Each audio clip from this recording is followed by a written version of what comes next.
It's the evening of April 25th, 2026, and the Washington Hilton is hosting one of the most anticipated social events on the political calendar, the White House Correspondents Dinner. Normally, this night is a predictable mix of cocktail networking, carefully rehearsed roasts, and a celebration of the First Amendment. But this year, the ballroom is also holding a massive concentration of executive power. President Donald Trump is in attendance, marking his first appearance at the dinner since returning to office. He's not alone. The guest list includes First Lady Melania Trump, Vice President J.D. Vance, and top cabinet officials like Secretary of Defense Pete Hegseth. Then, the peace abruptly breaks. Shots ring out just beyond the ballroom doors. Inside, panic ripples through the crowd as hundreds of guests scramble to take cover under their tables. Within seconds, Secret Service agents swarm the dais, grabbing the president, the first lady, and the vice president, and rushing them out of the room. A heavily armed individual had managed to penetrate the perimeter of one of the most densely guarded political gatherings in the country. The central question for investigators was how an attacker managed to get so close. The individual subdued outside the ballroom was identified by law enforcement as 31-year-old Cole Thomas Allen from Torrance, California. His profile immediately conflicted with the violence of the attack.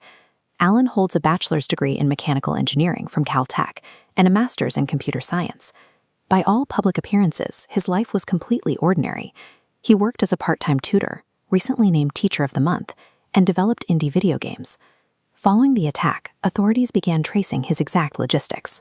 Acting Attorney General Todd Blanche outlined how the suspect moved across the country. This map traces the route investigators believe he took.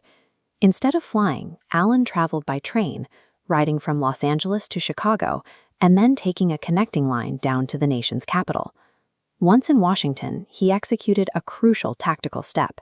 He checked in as a guest at the Washington Hilton, the exact venue where the dinner was taking place. This deliberate, multi-day mobilization shows a suspect utilizing his seemingly harmless civilian profile to bypass broader scrutiny and insert himself directly into the target zone. The actual attack began when Allen left his hotel room and charged a fortified security checkpoint set up outside the event. Police reports indicate that he approached the perimeter heavily armed, carrying a shotgun, a handgun, and multiple knives. He was immediately met by the Secret Service detail boarding the perimeter, who engaged to stop him from reaching the ballroom doors. During the violent struggle at the checkpoint, one Secret Service agent was shot. The agent survived because the round directly struck their bulletproof vest. While agents contained the suspect outside, a parallel emergency operation was executing inside the venue. Protective details surrounded their assignees, successfully hustling President Trump, Vice President Vance, Senator Rubio, Defense Secretary Hegseth, and RFK Jr. to secure locations without a single injury. A catastrophic loss of executive leadership was narrowly averted, relying entirely on the physical armor of the officers at the checkpoint and the rapid response protocols of the extraction teams. Cole Allen is currently in custody. Law enforcement officials state he is uncooperative, though police believe he acted alone. U.S. Attorney Jeanine Pirro announced that Allen faces initial federal charges, including assault on a federal officer using a dangerous weapon and using a firearm during a violent crime. The Department of Justice is keeping the investigation open. Agents are currently speaking with people who knew the suspect to uncover a precise motive, which will likely lead to additional charges. Based on their initial findings, authorities operate under the belief that Allen was specifically targeting members of the Trump administration. Speaking to reporters late Saturday night, President Trump praised the Secret Service's response and acknowledged that the presidency is a, quote, dangerous profession.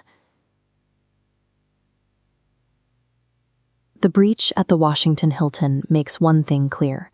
Public gatherings of political leaders require the kind of defensive perimeters once reserved for military zones.